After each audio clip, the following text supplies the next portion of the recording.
Assalamualaikum warahmatullahi wabarakatuh. Anda rindu mendengarkan kajian-kajian dari ustadz-ustadz kita dari Aceh? Kunjungi channel YouTube Maulizul Akbar NAD. Subscribe, like, share, komen.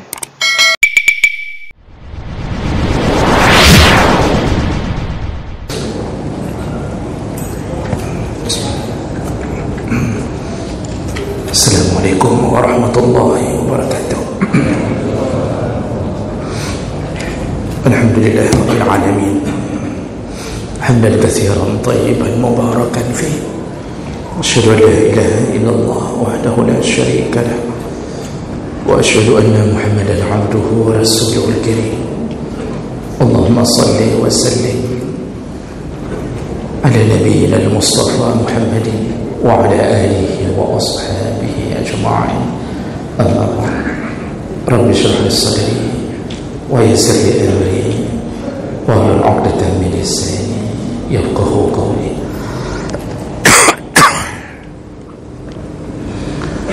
Segala puji bagi Allah, kemudian salawat dan salam kepada Rasulullah, pada keluarga dan seluruh sahabat-sahabatnya, jemaah salat maghrib, bapak-bapak dan ibu-ibu yang Allah muliakan insyaallah. Kita masih membahas tentang fadilah beriman kepada malaikat.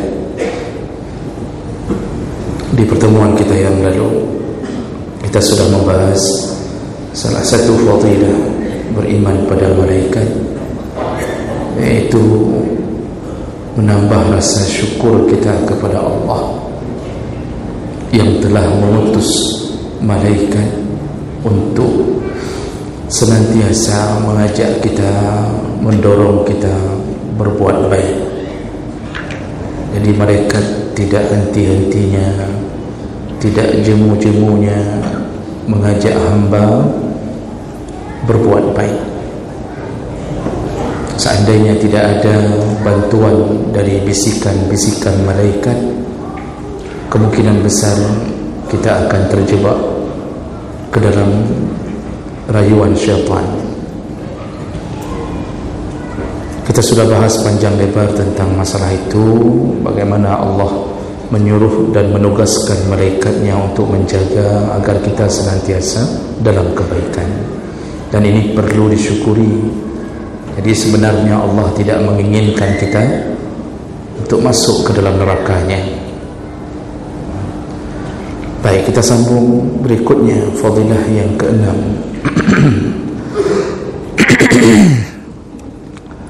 Yaitu dengan beriman pada malaikat menambah semangat dan keikhlasan dalam beribadah, seperti ibadah dan taatnya para malaikat. Jadi salah satu yang menjadi nilai positif kita beriman kepada malaikat, malaikat ini salah satu kelebihannya, mereka senantiasa taat dalam ibadah kepada Allah. Maka selayaknya kita sebagai hamba paling kurang mencoba meniru ketaatan mereka. Kebahagiaan itu ada di balik ketaatan. Allah tidak janjikan kebahagiaan pada harta kecuali harta itu dibawa ke dalam taat. Allah tidak janjikan kebahagiaan abadi melalui keindahan fisik kita kecuali fisik itu kita bawa ke dalam taat. Dan malaikat melakukan itu. Dan ini salah satu yang patut kita tiru. Malaikat itu dibalik kelebihannya dengan berbagai kekuatan yang Allah beri, tapi mereka selalu dalam keadaan beribadah dan taat. Jadi tidak ada kesombongan sedikit pun, walaupun mereka punya berbagai keistimewaan. Allah cantumkan ini dalam banyak dalil.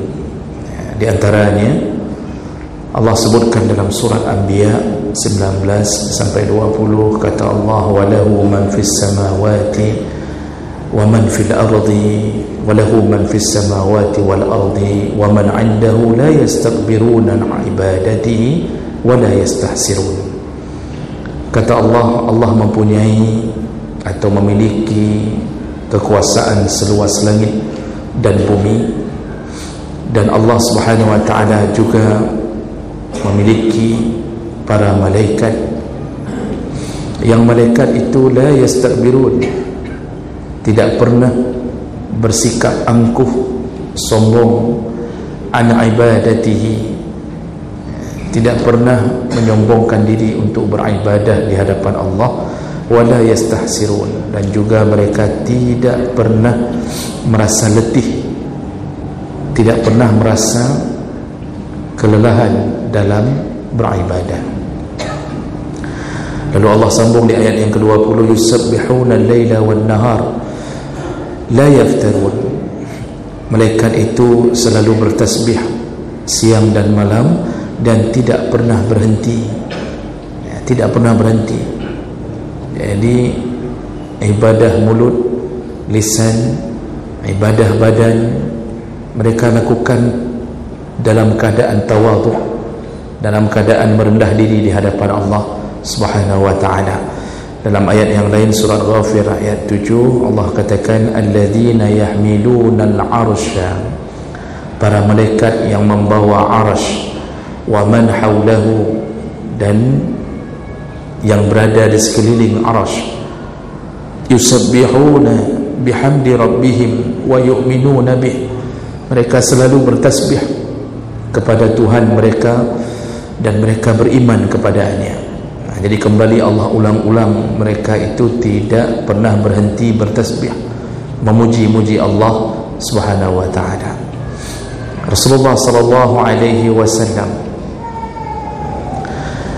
dalam hadis riwayat Abu Zar, Rasulullah mengatakan, inni ara ma la tarawun, aku pernah melihat dan aku bisa melihat apa yang kalian tidak bisa lihat, kata Nabi. Wa asma'u ma la tasma'un, aku bisa mendengar yang kalian tidak bisa mendengarnya. Ata'atis sama' wa haqqud laha an tunta, kata Rasulullah,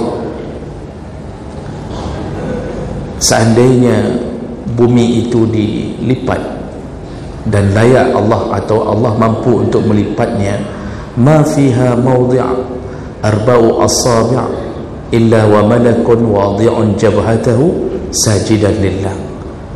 Kalau seandainya bumi itu dilipat dan kita diberikan izin untuk langit, mohon maaf, seandainya langit itu dilipat dan kita seandainya diberikan izin untuk mengukur langit, maka kata Rasulullah, tidak ada satu tempat pun seluas 4 jari kecuali aku melihat ada malaikat yang sujud di tempat itu.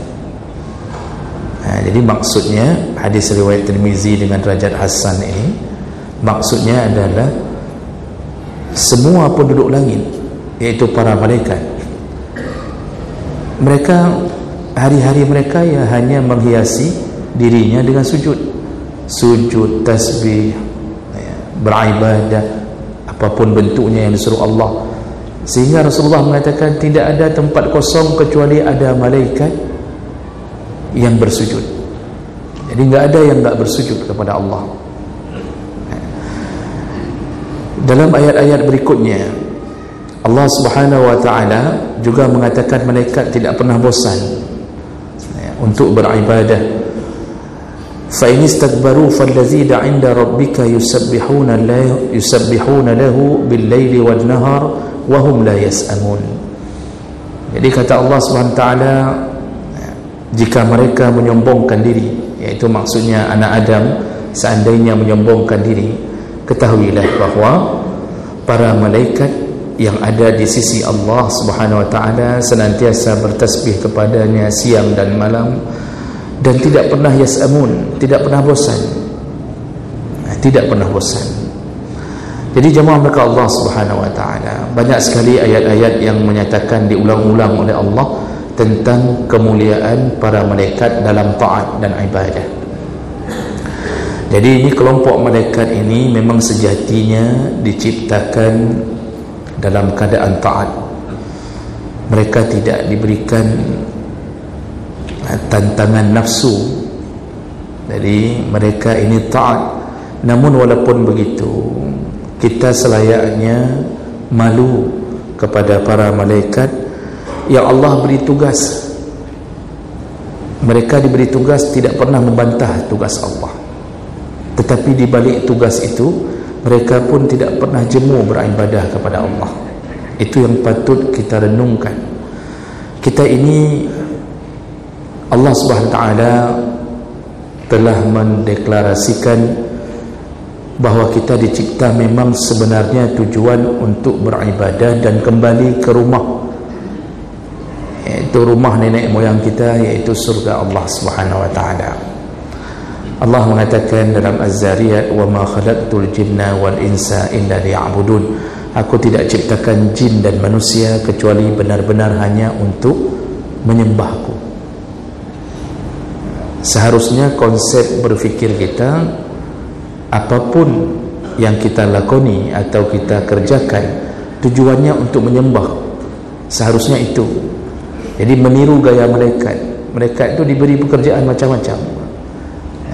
Memikul arash, mengatur awan, mengatur hujan, mengatur rezekinya manusia. Tapi mereka melakukannya karena dalam keadaan taat. Kita manusia suka membantah, keras kepala. Innal insana lirabbihim lakanud. Manusia itu keras kepala, suka membantah Allah Subhanahu wa taala. Seandainya kita tiru gaya malaikat dengan ibadah ini, insya-Allah kita semua selamat menuju ke tempat yang abadi, yaitu surga. Cuma karena kita dalam keadaan suka melawan, maka banyaklah orang-orang yang kemudian memilih neraka daripada surga. Baru diberi pekerjaan sedikit oleh Allah, dia langsung lupakan Allah.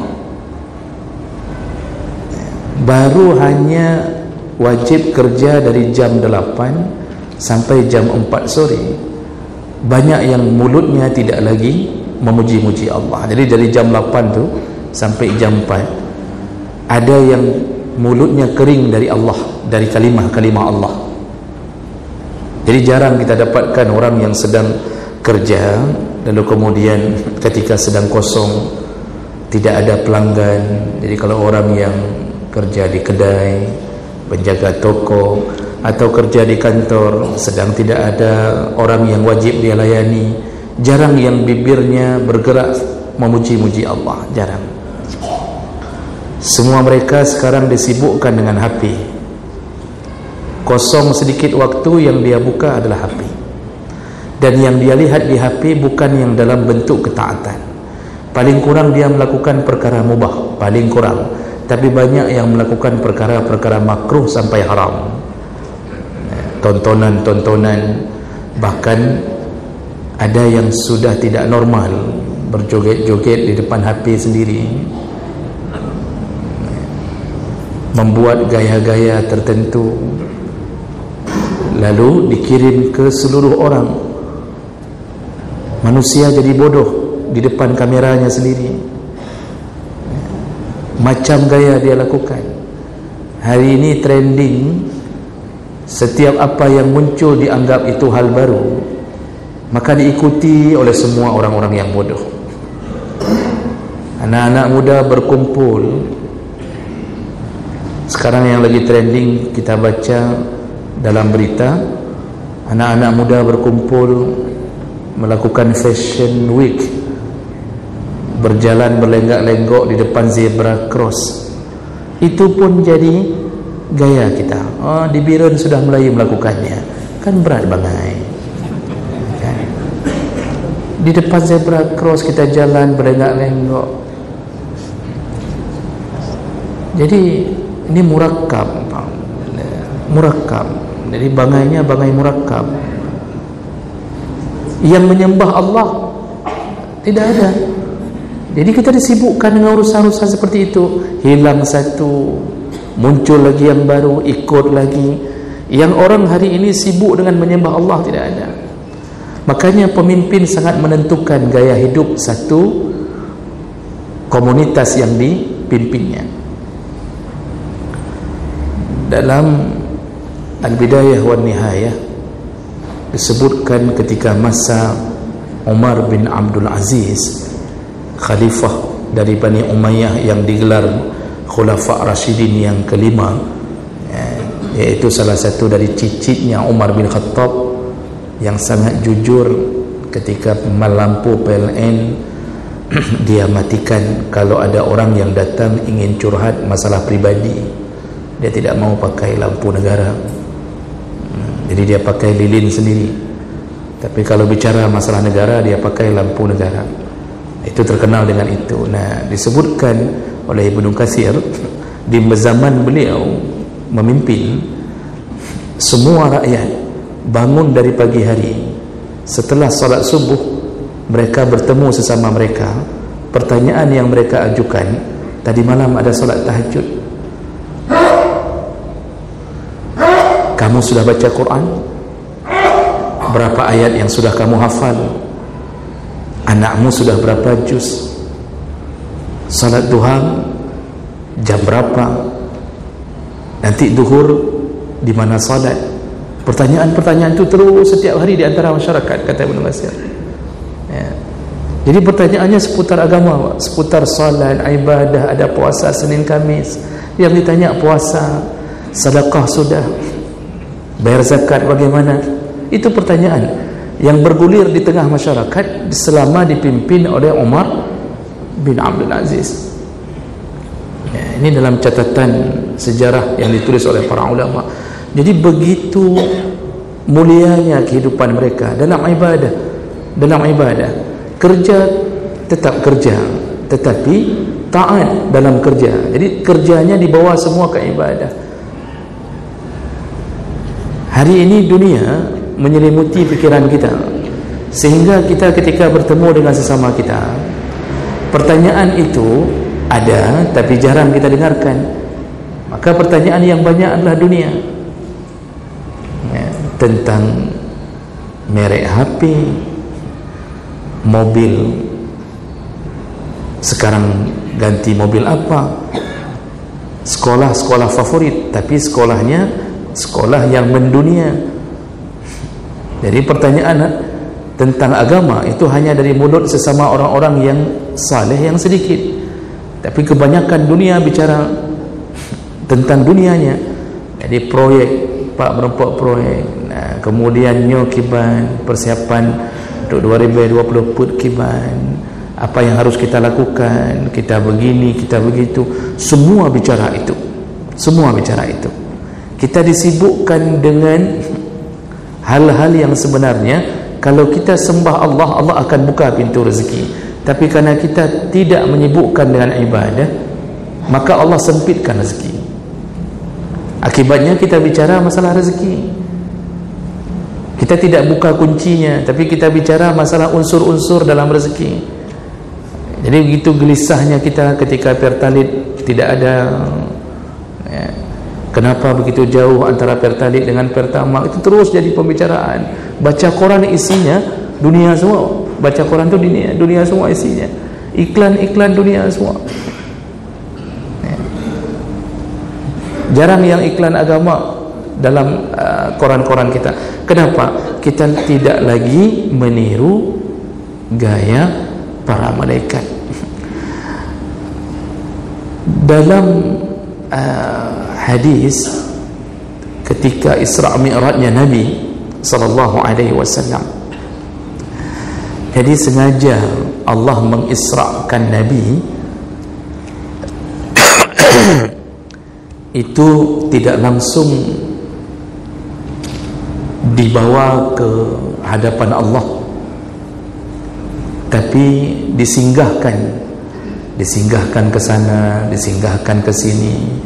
Jadi banyak yang Nabi lihat. Yang Nabi lihat itulah yang Nabi kabarkan kepada umat. Salah satu yang Nabi lihat, Allah izinkan Nabi melihat kehidupan para malaikat. Apa kata Rasulullah sallallahu alaihi wasallam ketika beliau Isra dan Mi'raj dalam hadis riwayat Bukhari Muslim? Kata Rasulullah, "Farafa'a li al-bait al-ma'mur."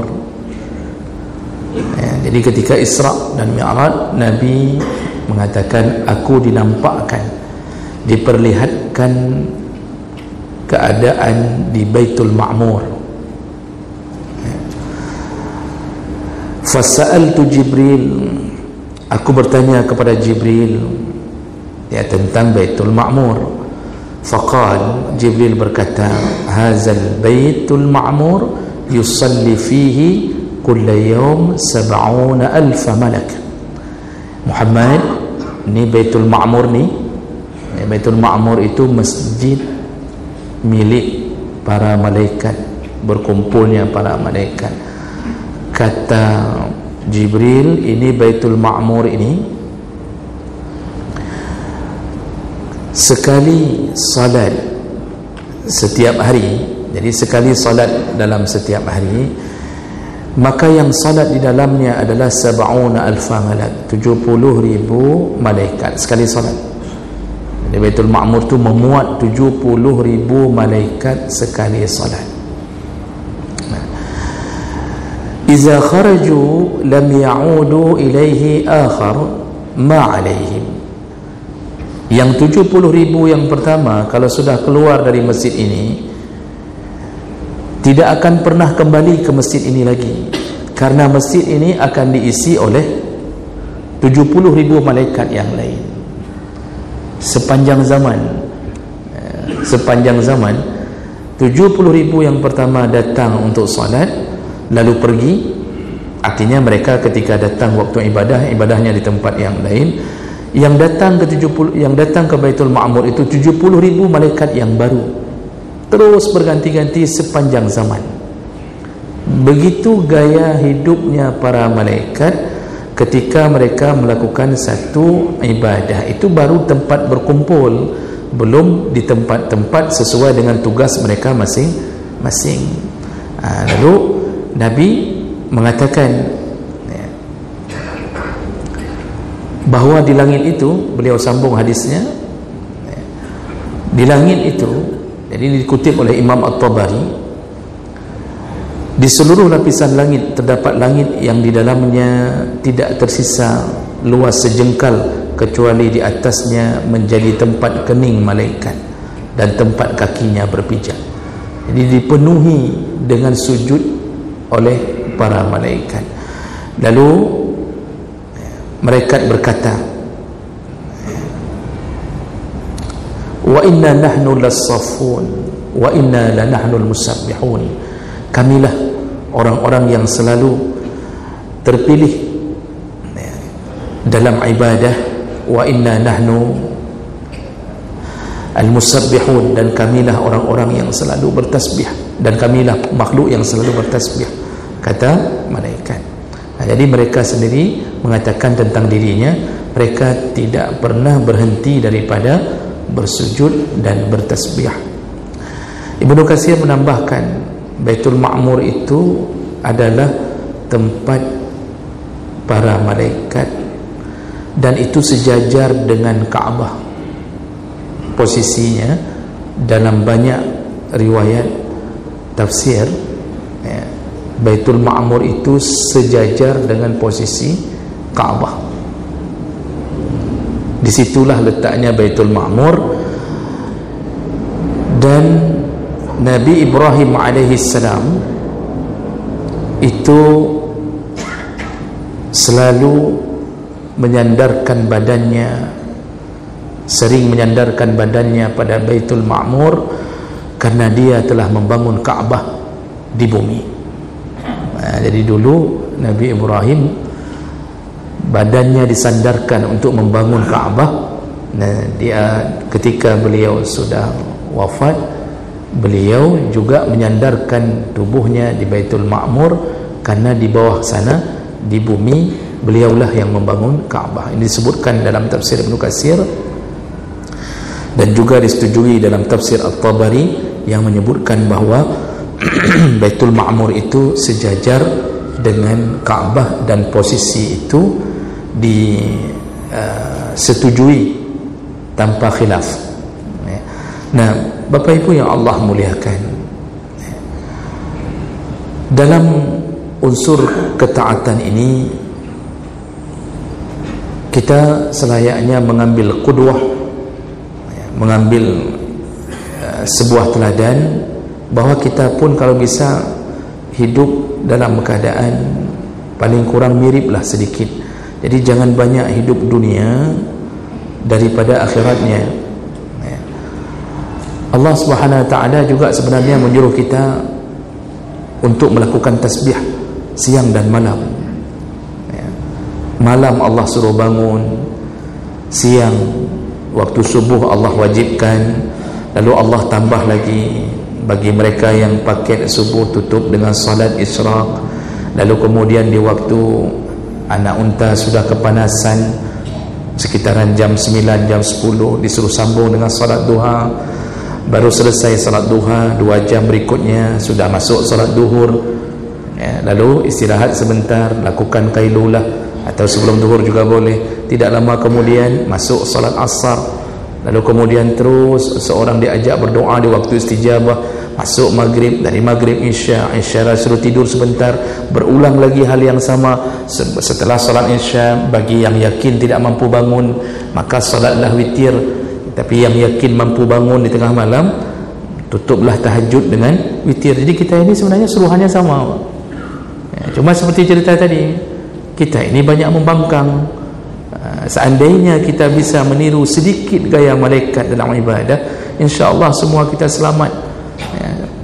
Dan kalau seandainya kita masuk ke dalam golongan faizin atau golongan orang yang menang di akhirat, maka tidak ada kegembiraan yang bisa kita luapkan kecuali syukur kita kepada Allah Subhanahu wa ta'ala. Bisa bayangkan kita berkumpul kembali dengan keluarga di surga tanpa ada jeda kematian, dengan berbagai nikmat yang tidak ada putus-putusnya. Ini menjadi kerinduan bagi orang yang memikirkan kehidupan yang lebih baik. Nah, berikutnya yang terakhir dalam masalah ini, kalau seandainya ada pertanyaan, jadi malaikat dipenuhi dengan ibadah, sedangkan kita tidak mampu seperti para malaikat. Yang menjadi pertanyaan atau banyak sudah ditulis dalam kitab-kitab, mana lebih mulia ibadahnya malaikat dengan ibadahnya manusia yang saleh? Mana yang lebih mulia ibadahnya para malaikat dengan ibadahnya manusia yang saleh? Jawaban para ulama hampir sama, bahawa malaikat itu pada dasarnya di awal penciptaan selaku sifat malaikat menempel pada mereka, iaitu makhluk yang tidak akan melawan Allah. La ya'sunallaha ma amarahum, tidak akan melawan Allah. Jadi Allah ciptanya sejatinya malaikat enggak akan melawan Allah. Makanya tidak dibarengi dengan kekuatan nafsu. Maka di awal penciptaan mereka sebagai malaikat, mereka lebih hebat dalam ibadah. Di sini jawaban para ulama. Jadi mereka lebih hebat dalam ibadah, lebih taat. Namun di akhir potret kehidupan kita, orang yang saleh itu lebih mulia daripada malaikat. Mana buktinya? Nanti di ujung kehidupan kita, ternyata malaikat yang melayani kita sampai di surga. Sekarang malaikat yang mencatat-catat amal kita.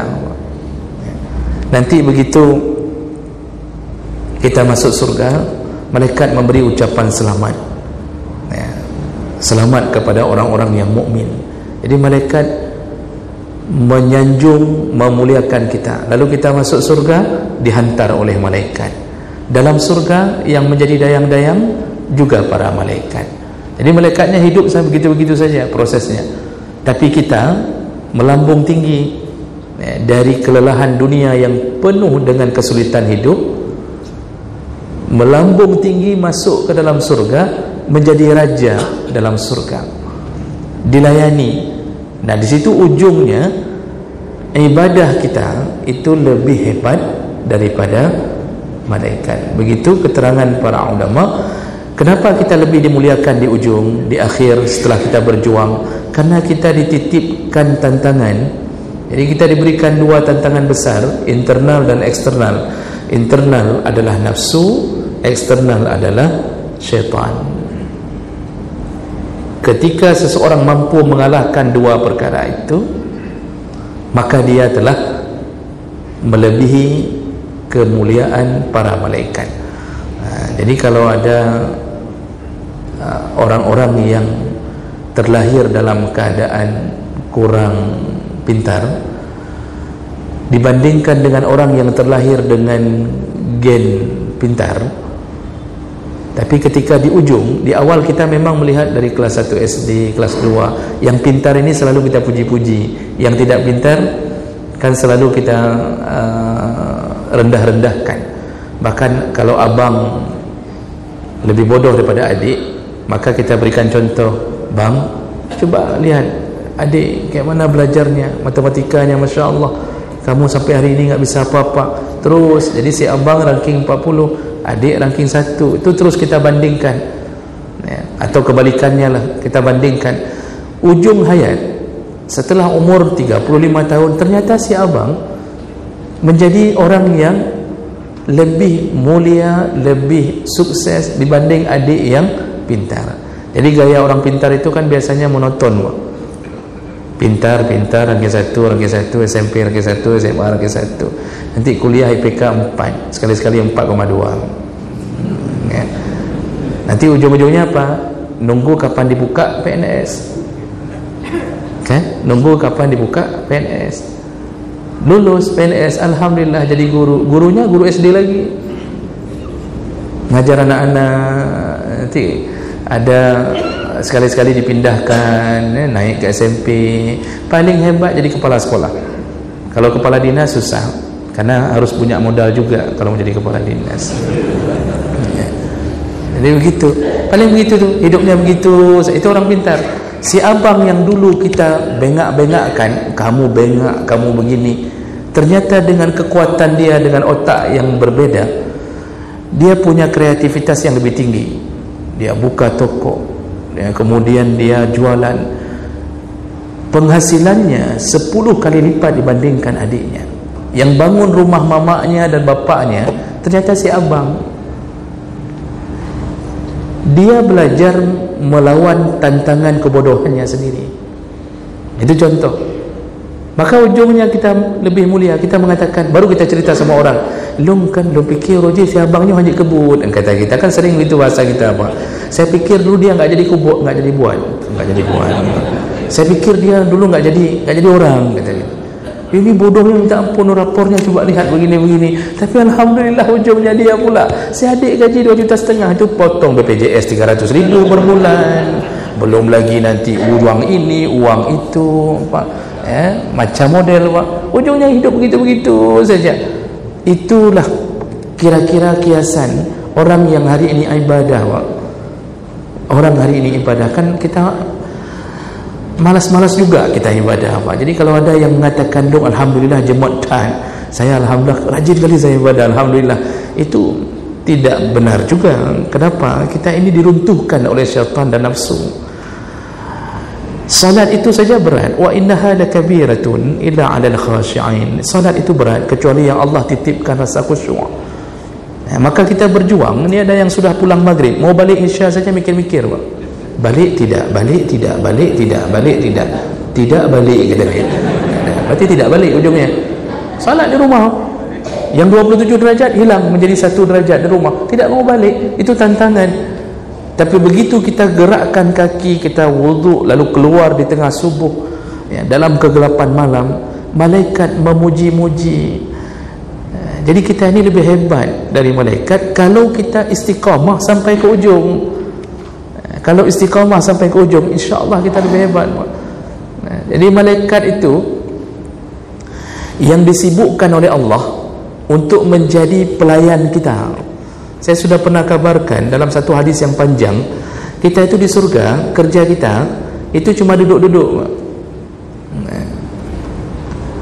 Hum wa azwajuhum fi dhilalin 'ala al-ara'iki muttaki'un. Itu sudah Allah kasih kode itu. Kita dengan isteri-isteri kita. Jadi ditulis isteri-isteri di situ. Mohon maaf, memang begitu kata Allah. Hum wa azwajuhum, para suami-suami dengan isteri-isteri. Apa kerja mereka? Alal araik, mereka hanya berleha-leha di atas arikah, di atas dipan, sofa-sofa. Sofanya bukan sofa-sofa model lembut di dunia. Sofa itu Masya Allah, spring bednya saja, kasurnya saja, itu dalam riwayat yang lain ketika disebutkan wa furushin marfu'ah, kasur-kasur, sofa-sofa yang ada di surga itu tinggi-tinggi, marfu'ah kata Allah. Lalu sahabat nanya, kalau tinggi sampai 70, kan Nabi mengatakan 70 tingkatan tingginya. Bagaimana kami naik ya Rasulullah kalau tinggi begitu? Jadi membayangkan kehidupan dunia. Sekarang naik ranjang tingkat 2 aja kita sudah susah. Ini 70 tingkat. Saking empuknya, lembutnya kasur itu. Bagaimana kami naik? Apa kata Rasulullah? Hadis. Kata Rasulullah, dia akan turun seperti turunnya unta. Lalu kita naik, baru dilambungkan ke atas. Kita dan isteri-isteri kita jadi kerjanya cuma berleha-leha begitu saja, Pak. Kalau bahasa sekarang, Pak, apa bahasa sekarang ini? Hana bahasa ini ada bahasanya. Ini karena terlalu nikmat, terlalu manja. Muttaqiun, hanya begitu saja, dan tidak ada sinar matahari yang membakar. Tidak ada angin yang menusuk kulit, tidak ada. Nanti kemudian baru didatangi, setiap waktu didatangi oleh malaikat. Dalam hadis yang panjang yang saya baca, datangi malaikat setiap hari. Malaikat membawa nampan berisi buah-buahan. 1 menit kemudian dibawa lagi. Lalu seorang hamba akan bertanya, ini tadi sudah, jadi bentuknya sama, warnanya sama, kok dibawa lagi? Kata malaikat, makanlah dulu. Ketika makan ternyata rasanya berbeda. Rasa berbeda. Satu buah bisa 1000 rasa. Terus dihantarkan, diupdate setiap hari sepanjang zaman. Tidak ada kematian akibat apa-apa, kelelahan kita waktu ibadah. Maka bersemangatlah, tirulah malaikat dalam ibadah. Jangan ada merasa kelelahan, jangan ditimpa dengan penyakit kebosanan. Walaupun kadang-kadang kita punya masa itu, punya masa kita, iman kita turun, apalagi sedang ada masalah. Kalau sedang ada masalah itu kadang-kadang kita turun karena dibimbing oleh syaitan untuk dirusakkan semangat itu. Contoh misal ribut suami isteri, itu biasa ibadah terganggu. Jarang orang yang ketika ribut suami isteri makin bagus ibadahnya, jarang. Yang ada terganggu. Dalam solat dia memikirkan bagaimana cara membalas dendam setelah dilempar dengan kopi panas tadi oleh istrinya. Apakah dia akan sewa pembunuh? Dia bayar 120 juta untuk menembak istrinya atau bagaimana ceritanya? Itu dalam solat pun kita mulai berfikir masalah itu. Itu enggak tenang, itu ada masa. Tapi ketika masa itu datang, paling kurang kata para ulama, jangan jatuh ke maksiat. Ibadah boleh kurang, enggak sanggup gara-gara ribut tu kita qabliyah enggak sanggup. Gara-gara ribut ba'diyah enggak sanggup. Terasa hati dibisi oleh syaitan, udah kupu hebat tatkah ibadah inangkah lagi nyanyi katanya. Itu kata syaitan, Pak. Bukan kata saya, kata syaitan. Kita tu runtuh, Pak. Runtuh. Untuk apa kita ibadah bukan bagus? Ternyata Allah berikan isteri kita model begini, atau isteri juga begitu, enggak sanggup ibadah, melihat suaminya pemain judi, melihat suaminya selalu dengan maksiat, juga begitu. Namun nasihat para ulama, ketika iman sedang runtuh, jangan maksiat. Itu saja yang dijaga.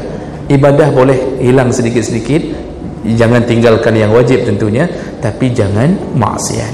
Mudah-mudahan ini bermanfaat, mudah-mudahan kita mampu meniru ibadahnya para malaikat.